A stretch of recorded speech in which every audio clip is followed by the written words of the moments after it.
दोस्तों, क्या सभी एक्टिविटी या ट्रांजेक्शन जीएसटी के अंदर सप्लाई मानी जाती है? तो इसका आंसर है नहीं। क्यों? क्योंकि शेड्यूल 3 ऑफ सीजीएसटी एक्ट 2017 में कुछ ऐसी एक्टिविटीज दे रखी है, ऐसी ट्रांजेक्शन दे रखी है जिससे जीएसटी डिपार्टमेंट कहता है कि ये आपकी हम सप्लाई नहीं मानेंगे, मतलब इसको सप्लाई ऑफ गुड्स या सप्लाई ऑफ सर्विस की कैटेगरी के अंदर उसको नहीं रखा गया है।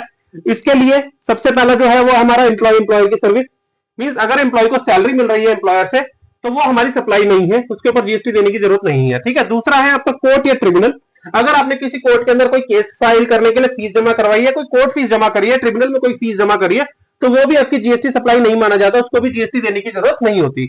उसके बाद में अगला आता है आपका एमपी एमएलए या फिर कोई गवर्नमेंट रिप्रेजेंटेटिव। अगर एमपी एमएलए कोई सर्विस दे रहा हो, उसके लिए उसे कोई अमाउंट गवर्नमेंट से मिल रहा है, तो वो भी आपकी सप्लाई नहीं है। इसी तरीके से कोई गवर्नमेंट रिप्रेजेंटेटिव जिसको की कॉन्स्टिट्यूशन के प्रोविजन के तहत अपॉइंट किया गया है या फिर किसी स्टेट गवर्नमेंट या सेंट्रल गवर्नमेंट की कमेटी में उसे अपॉइंट किया गया है किसी सर्विस को देने के लिए, और उसके लिए जो उसको अमाउंट मिल रहा है वो भी आपको सप्लाई नहीं है, उसको भी हम जीएसटी कैटेगरी जीएसटी पे करने की जरूरत नहीं होती, सप्लाई की कैटेगरी में नहीं आएगा एज पर शेड्यूल 3।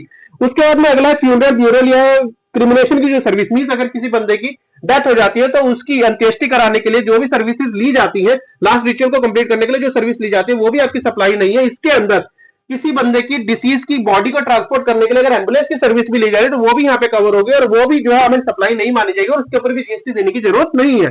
उससे अगला हमारा सेल ऑफ लैंड या सेल ऑफ बिल्डिंग। तो सेल ऑफ लैंड तो वैसे ही आपका जीएसटी सप्लाई के अंदर नहीं आता, बट सेल ऑफ बिल्डिंग के अंदर एक एक्सेप्शन है कि अगर वो शेड्यूल 2 के अंदर अगर अंडर कंस्ट्रक्शन बिल्डिंग जिसका कंप्लीशन सर्टिफिकेट नहीं आया है वो अगर आप बेच रहे हैं तो वो आपकी सप्लाई के अंदर कंसिडर होगी, बट कंप्लीशन सर्टिफिकेट आने के बाद में अगर वो बिल्डिंग बेची जा रही है तो वो आपकी जीएसटी सप्लाई नहीं मानी जाएगी, और उसके ऊपर भी जीएसटी देने की जरूरत नहीं है। इसका सेकंड पार्ट मैं अपनी दूसरी वीडियो में अपलोड कर दूंगा।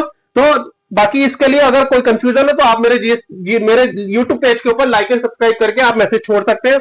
बाकी फर्दर सेकंड पार्ट के लिए मैं जल्दी आपसे मिलूंगा, तब तक के लिए बाय बाय।